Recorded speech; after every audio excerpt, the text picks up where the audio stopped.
Un gusto poder compartir con ustedes, como les decía antes, nuevamente, porque ya estuve, creo que compartí también por Zoom o por Meet de esta forma el año pasado, y además estuve en la iglesia de ustedes hace bastante, fue en el 2008 o 2009, creo.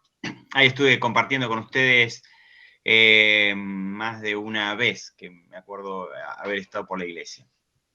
Así que un gusto poder volver a verlos y encontrarlos. En esta noche el tema por ahí es un poquito hablar sobre este tema de las finanzas, ¿no? Yo los escuché a ustedes dando los anuncios al principio y vieron cómo el dinero es parte esencial de nuestra, no solo de la congregación, de nuestra vida, ¿no? Porque todo lo que hacemos usamos el dinero. Es una herramienta práctica, útil y bien usada, pues un recurso espectacular, ¿no?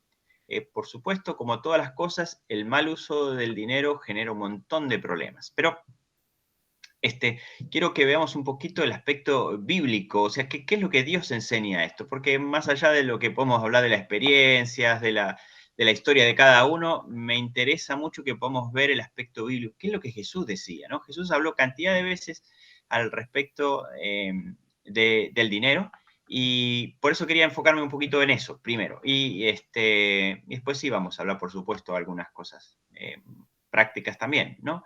Que nos atañen a nuestra época y a nuestro momento. Pero permítanme compartirles un PowerPoint, ahí yo tengo la pantalla para compartir. Así que les voy a compartir un poquito la historia que vamos a ver ahora, ¿no?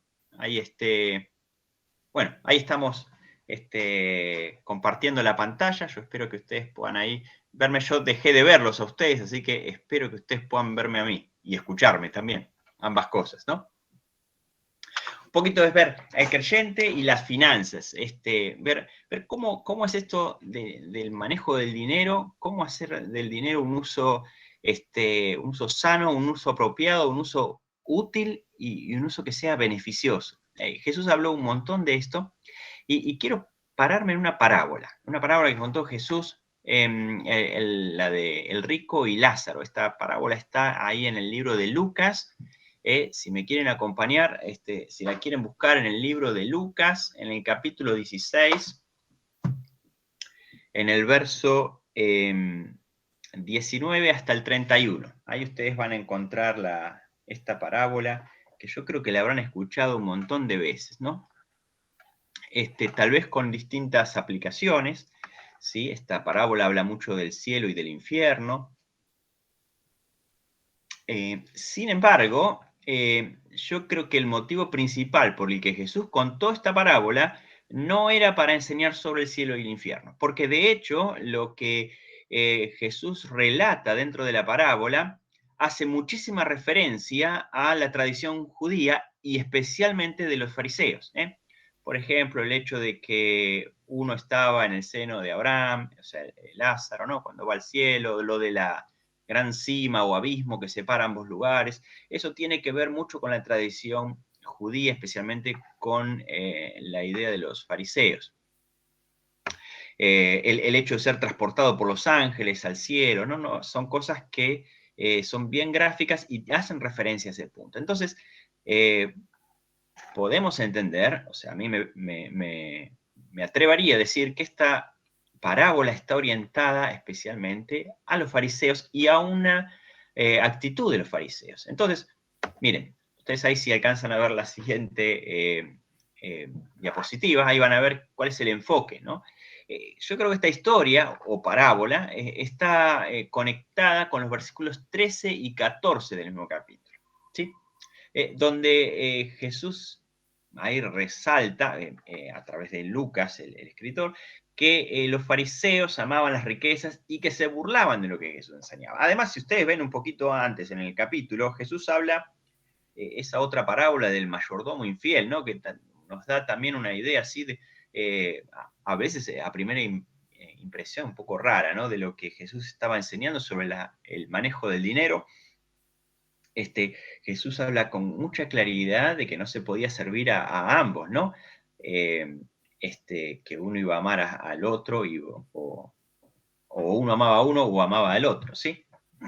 deja muy por sentado. Entonces Jesús está llevando a los fariseos a realmente a entender cómo es el uso del dinero en esta parábola. Y esa es la misma explicación que le vamos a dar hoy a nuestra vida. ¿Qué es lo que Jesús le quiso enseñar a esta gente, que por lo tanto también se aplica a nosotros, salvo la distancia y el tiempo, de cómo debe usarse el dinero? Porque este principio no es solo para los fariseos, que era su público en ese momento, sino para todo el mundo que use dinero, ¿no? Así que la aplicación va directamente para nosotros. Ahora, algo importante que vemos acá. Jesús lleva a la gente desde el plano del intelecto, o sea, desde el plano del razonamiento, del pensamiento, lo lleva a la conciencia, ¿no?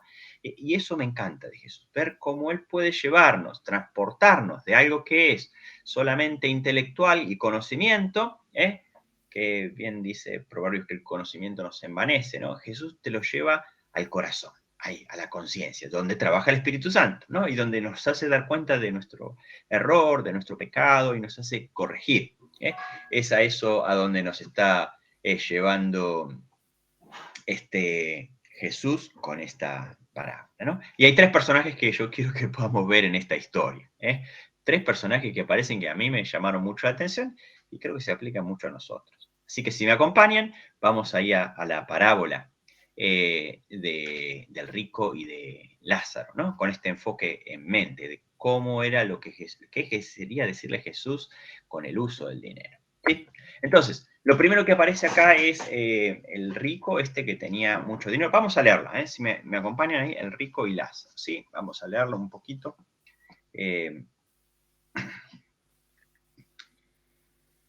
Dice, el verso 19, dice, había un hombre rico que se vestía de púrpura y de lino fino, y hacía cada día banquetes con esplendidez. Había también un mendigo llamado Lázaro, el cual estaba echado a la puerta de él, lleno de llagas, y deseaba saciarse de las migajas que caían de la mesa del rico, y aun los perros venían y le lamían las llagas.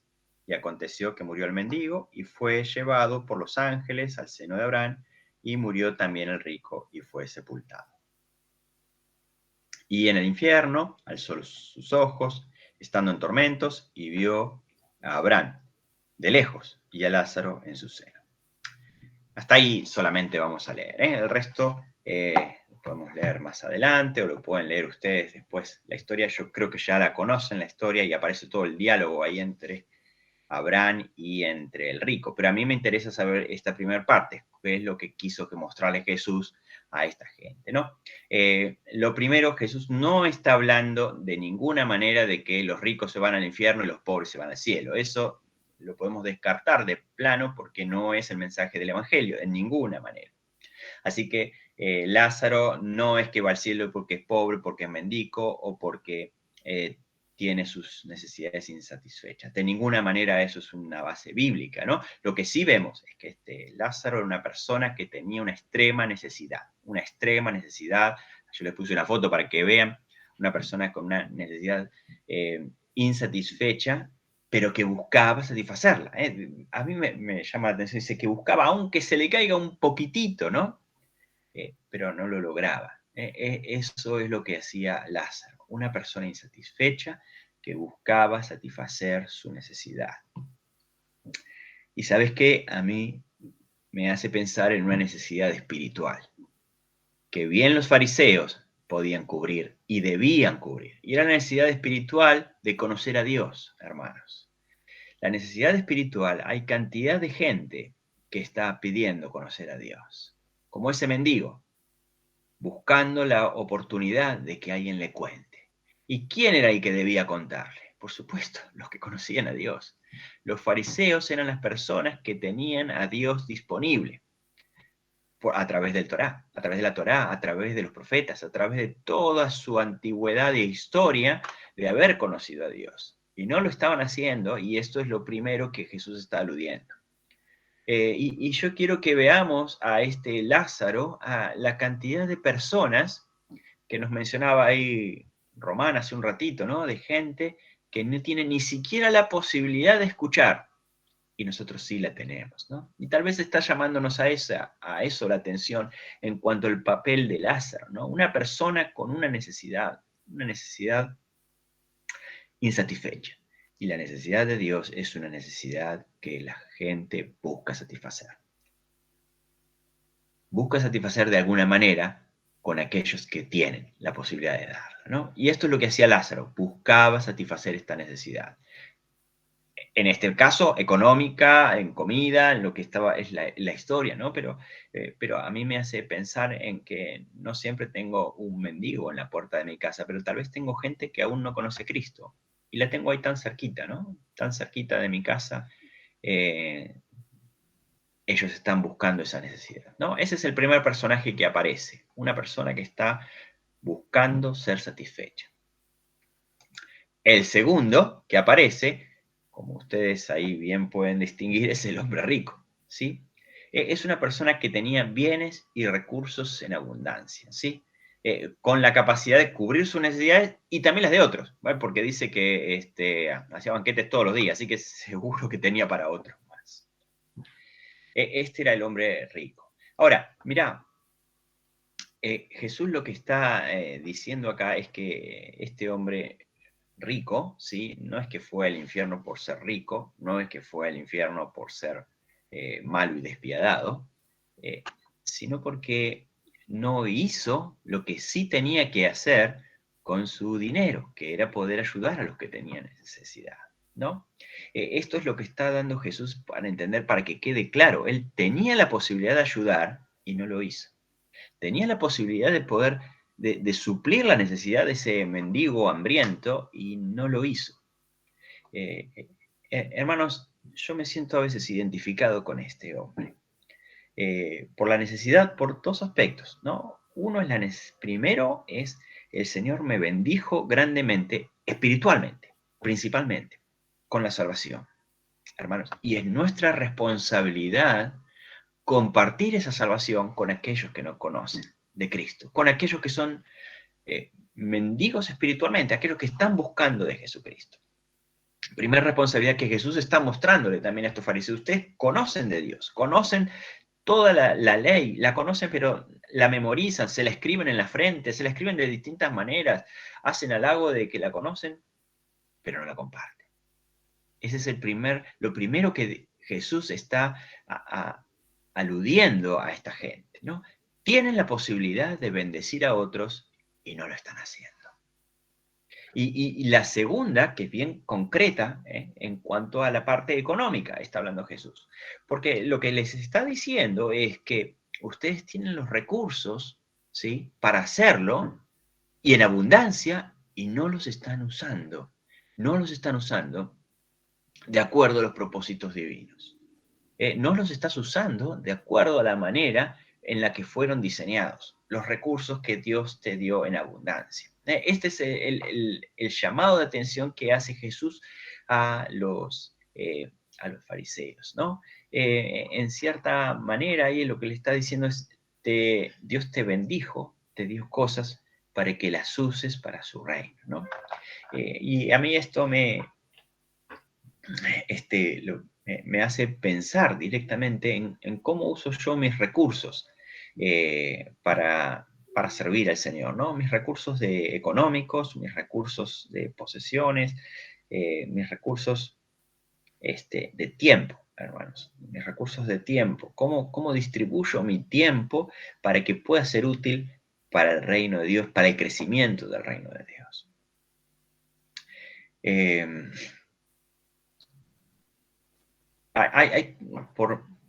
Hay formas prácticas en las cuales podemos hacer esto, ¿no? Por supuesto, si ustedes, no sé si en la iglesia practican el diezmo, ¿no? No estoy hablando del diezmo de la religión, de la tradición judía o de la ley de Moisés, no, porque eso ya sabemos que está fuera de vigencia, ¿no? El hecho de la ley judaica, porque ya no hay más levitas ni templo, así que no me refiero a eso, me refiero a la práctica de dar, un porcentaje mensualmente. Es una práctica sana que me ayuda a no caer en la avaricia y me ayuda a contribuir en el reino, ¿no? En contribuir en las cosas de Dios. El diezmo, puede ponerle otro número, no tiene por qué ser el diezmo, pero sí pongo un porcentaje y decir, bueno, Señor, yo quiero este porcentaje, dedicarlo mensualmente para el crecimiento y para la expansión del reino, ¿no? Por supuesto que Jesús nos está instando a que sea toda nuestra vida, no solo el diezmo, ¿no? Toda nuestra vida completa, ¿sí? Pero póngale un número práctico, porque si no damos el diezmo, que es algo tan poquito, y decimos, le voy a dar a Dios mi vida, y bueno, de esa manera nunca voy a poder hacer nada, ¿no? Tengo que empezar con algo práctico. Entonces, si usted no ha dado todavía su vida a Dios completamente para que Él use todos sus recursos, bueno, empiece con el diezmo, con algo práctico, ¿sí? Empiece con una, nosotros en la iglesia lo llamamos promesa de fe. Separamos un dinero todos los meses para la obra misionera, para enviar a obreros directamente, no a obreros, no es para el funcionamiento normal de la iglesia. En cosas prácticas donde podamos ejercitar el hecho de dar, ¿no? Son herramientas prácticas que nos ayudan a poder generar un hábito, una costumbre de dar. Pero es una costumbre que debo hacer con el corazón, como dice 2 Corintios. Después lo vamos a leer un poquito más adelante. Son cosas prácticas que nos ayudan a poder evaluar nuestra vida espiritualmente en cuanto a cómo usamos los recursos que el Señor nos da, ¿no? Yo quiero que pensemos un poquito en esto que por ahí nos hablaba Román al principio, ¿no? De la gran necesidad en el mundo, ¿no? Hoy estamos hablando de más o menos unos 3.000 millones de personas que nunca escucharon del Evangelio en el mundo, ¿sí? De los 7.000 y pico de habitantes, 7.000 millones, ¿no? De habitantes en el mundo, más de un tercio nunca escuchó de Jesucristo, no tiene idea de lo que es Jesucristo.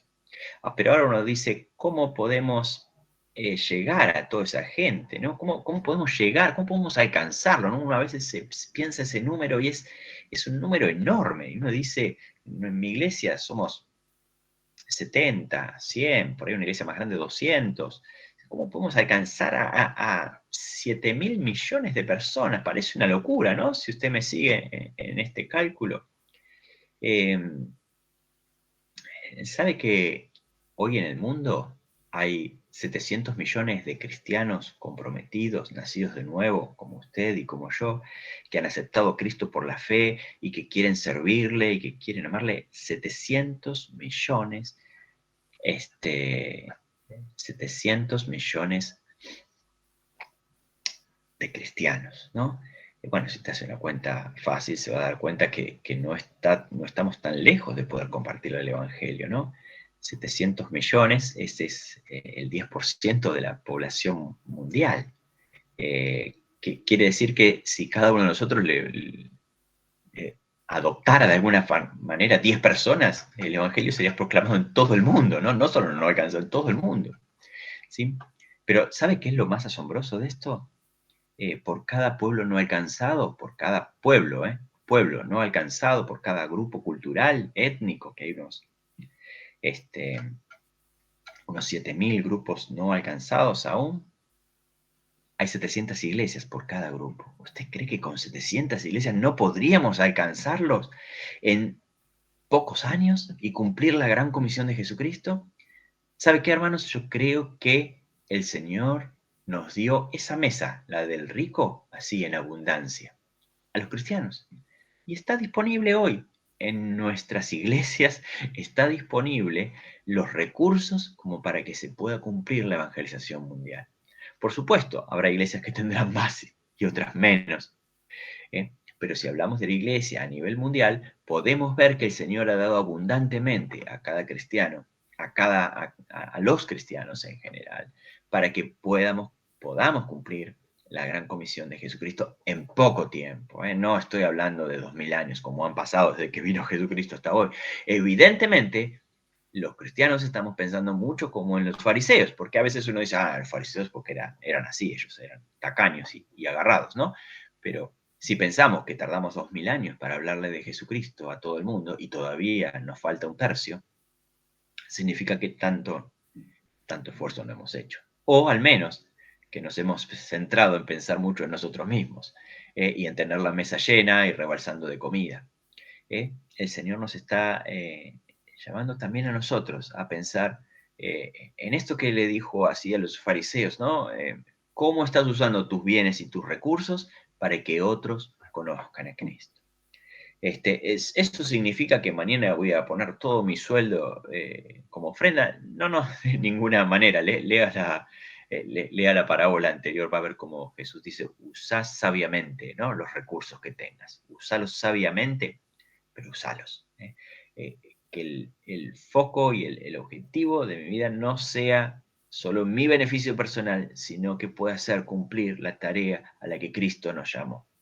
Que todo el mundo le conozca, que todo el mundo pueda conocer de Jesucristo. Y eso implica no solo mi dinero, implica también mi tiempo, cómo uso mis recursos, mis tiempos, cómo uso cada cosa.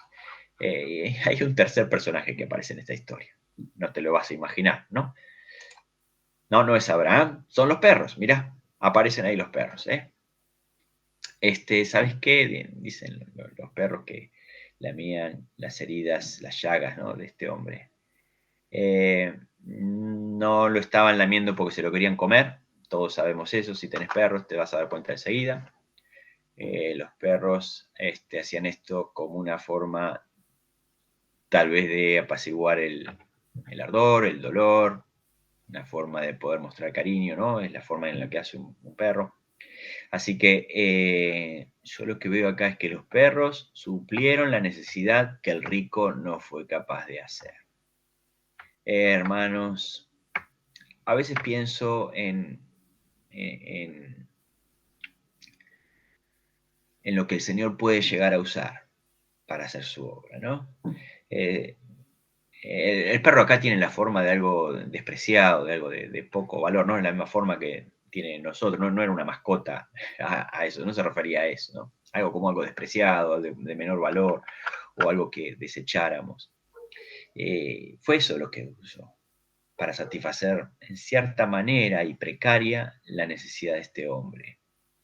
Y a veces pienso, cuando la iglesia no va a alcanzar a los no alcanzados, ¿qué va a ir?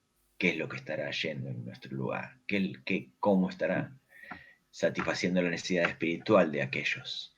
Cuando no usamos nuestros recursos, ¿qué es lo que estará usando en ese lugar? ¿No? El Señor dice que si vos y yo no vamos a predicar, las piedras lo van a hacer. ¿No? Algo como es tosco y ordinario, pero el trabajo se va a hacer, ¿no? El Señor usa sus recursos y no importa lo que esté disponible, puede ser hasta un perro. A eso va la historia, ¿no? Un perro estuvo haciendo el trabajo mejor que un fariseo.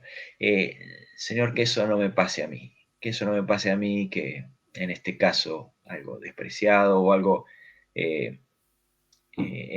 como fue en este relato, ¿no? O como el de la piedra esté ocupando el lugar que yo debería ocupar, para transmitir, para suplir la necesidad de otro. No solo la necesidad económica, sino más bien la necesidad espiritual. Pero por supuesto esa necesidad espiritual requiere fondos, requiere un uso prudencial y un uso planificado de los fondos para que puedan llegar, porque si no, hermano, no vamos a llegar ni a la esquina. Esa es la realidad. ¿No? Si no hay una planificación, si no hay una estrategia de uso de fondos, no va a poder llegar ni a la esquina con el Evangelio. Ustedes quieren ir al interior, hay todos los lugares que mencionaba Román, creo que los conocía todos ahí en el tiempo que estuvimos, eran todas paradas del micro, cuando viajábamos ahí desde Laguna Yema hasta la ciudad de Formosa. Así que creo que conocí todos esos pueblos. Hay que planificarlo eso, no es que uno me levanto y salgo, no, hay que poner combustible en el auto, hay que planificar ir para hasta allá, el vehículo tiene que estar, o el micro que va a tomar, o lo que vaya a viajar, en la forma en que viaje, ¿no?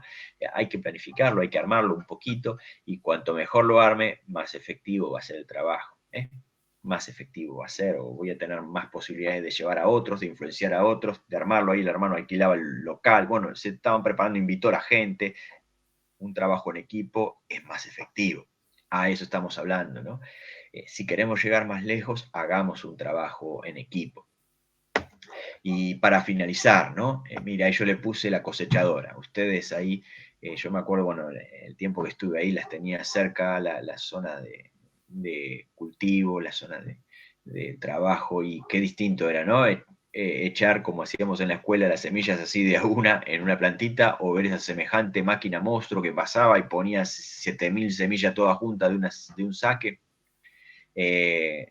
¿No? Y esto es lo que dice el apóstol Pablo, ahí en 2 Corintios capítulo 9, versos 6 al 13, dice, el que siembra escasamente, también segará escasamente. El que siembra abundantemente, abundantemente también segará. Cada uno dé como propuso en su corazón, no con tristeza, no por necesidad, porque Dios ama al dador alegre.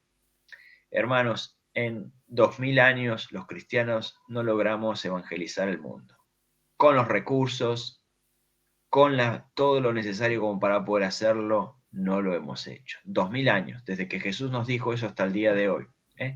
Recuerda, Jesús dijo, vayan por todo el mundo y prediquen. ¿Sabe qué? Yo creo que sembramos escasamente hasta el día de hoy. Creo que ese es el problema. Sembramos escasamente e individualmente. Cada uno contribuyó para su quintita, para su huertita, para su plantita, para su jardín, para su propia iglesia, ¿no? El trabajo en equipo funciona mucho mejor, y si no, véalo en el agro, véalo en el agro. ¿Qué diferencia hay esa máquina que usted ve ahí sembrando a lo que yo hacía con una palita poniendo semillitas, ¿no? La plantita era la misma.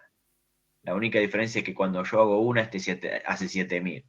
Pero esa maquinota grande que usted ve ahí, la única forma es un equipo trabajando detrás, trabajando en conjunto, una cooperativa, una sociedad, ¿no? Esto es lo que Jesús les estaba enseñando a los fariseos. Si lo ven un poquito antes, en el mismo capítulo, los versículos anteriores, cuando le habla y les dice, les habla de ese gerente o de ese administrador infiel, ¿no? Dice, fue astuto, usó toda la astucia para sacarle el provecho que él quería. Dice, ¿cómo los hijos de luz están tan dormidos? ¿No? Nosotros, ¿cómo es que no se dan cuenta de que pueden sacar un mejor provecho si planifica espiritualmente? Ore y pídele a Dios cómo usar las finanzas, cómo usar sus negocios para el reino. Mire, hay cantidad de oportunidades que se están abriendo para hacer negocios en zonas no alcanzadas. Es porque, ¿sabe qué? Esos lugares no entra como un misionero, pero sí hay posibilidades para entrar como negociante, para entrar a hacer negocios y trabajar ahí, usando los negocios, usando los dineros para poder evangelizar y para poder dar a conocer el nombre de Jesucristo, para que podamos ser útiles, para que podamos ser herramientas útiles en sus manos. Son estrategias que podemos usar. ¿Sabe qué? El mensaje no va a cambiar, es el mismo. Ni se le ocurra cambiarlo. Mantenga el mensaje de Jesucristo. Ese es el que transforma el corazón, ¿no? El Espíritu Santo no nos necesita a nosotros, porque obra en el corazón de la gente para que se arrepienta y para que pida perdón por su pecado, ¿no? Es lo que nos lleva a la salvación. Es el Espíritu Santo trabajando, y ni usted ni yo va a convencer a nadie. Pero ¿sabe qué? Nuestra única parte es ir. Es ir y contar. Y eso requiere un trabajo de estrategia, un trabajo de pensar, un trabajo de planificación que podemos hacer organizándonos, que podemos hacer en conjunto, que podemos hacer en forma de equipo, como iglesia y como conjunto de iglesias. No solo pensar que la iglesia es mi congregación, no, es un conjunto de iglesias que podemos trabajar juntos si lo hacemos en forma sincronizada, si lo hacemos en forma de armonía. A eso se refería Jesús cuando ora y dice al Padre, te pido que los unas para que sean uno y para que el mundo crea, ¿no? Está hablando de eso, no está hablando solamente para que mi iglesia crezca, es para que el mundo crea. Y eso lleva conjunto de iglesias trabajando en armonía. No que todas las iglesias van a ser una, me refiero a una sola congregación. Eso es imposible y utópico además, y no tiene ningún sentido. Cada iglesia tiene que tener su independencia, su autonomía, pero esto no me priva a mí en poder trabajar en conjunto para poder alcanzar hermanos que están en Medio Oriente, para poder alcanzar a enviar misioneros a Medio Oriente. Podemos trabajar en conjunto perfectamente para fines comunes, como es la evangelización mundial. Porque de hecho solos no lo podemos hacer. ¿Por qué? Porque el costo de sostener un obrero en aquellos lugares es tremendamente alto para una sola iglesia, y además la logística de poder llegar a ese lugar. Es muy probable que ninguno de nosotros tenga toda la experiencia necesaria para poder insertar a alguien y que sea efectivo en eso, ¿no? Hemos estado acostumbrando de muchos años de enviar obreros en forma tipo, así como el llanero solitario. Bueno, el Señor lo llamó y que se arregle y vaya solo, ¿no? No fue muy efectivo eso, y no estoy quitándole el mérito al que salió de esa manera. Lo que estoy diciendo es solamente un replanteo desde nuestro lado como iglesia. Podemos hacer que eso sea y funcione mejor. Podemos hacer que el alcance sea mucho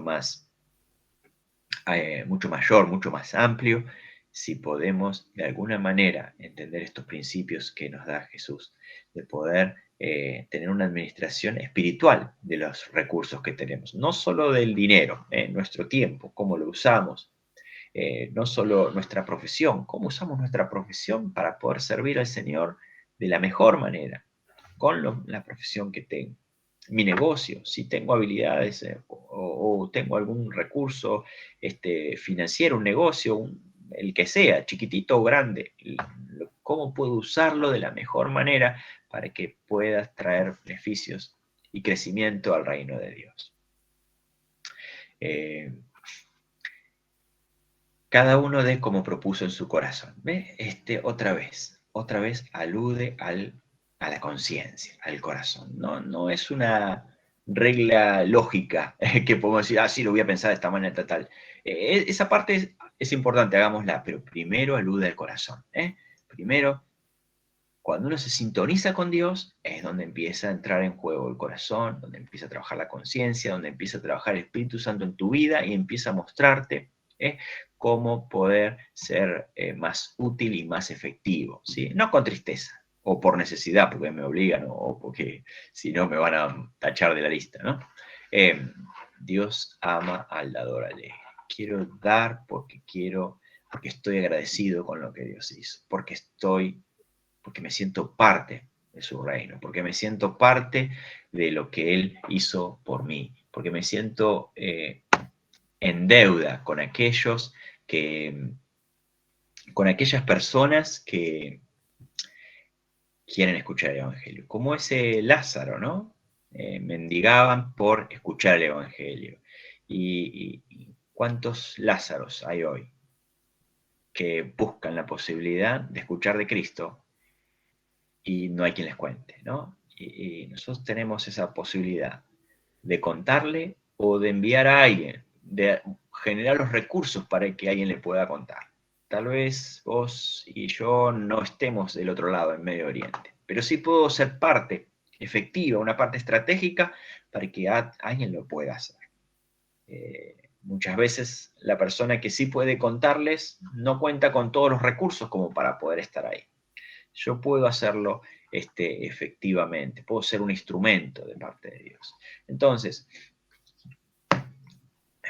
como conclusión de esto, ¿no?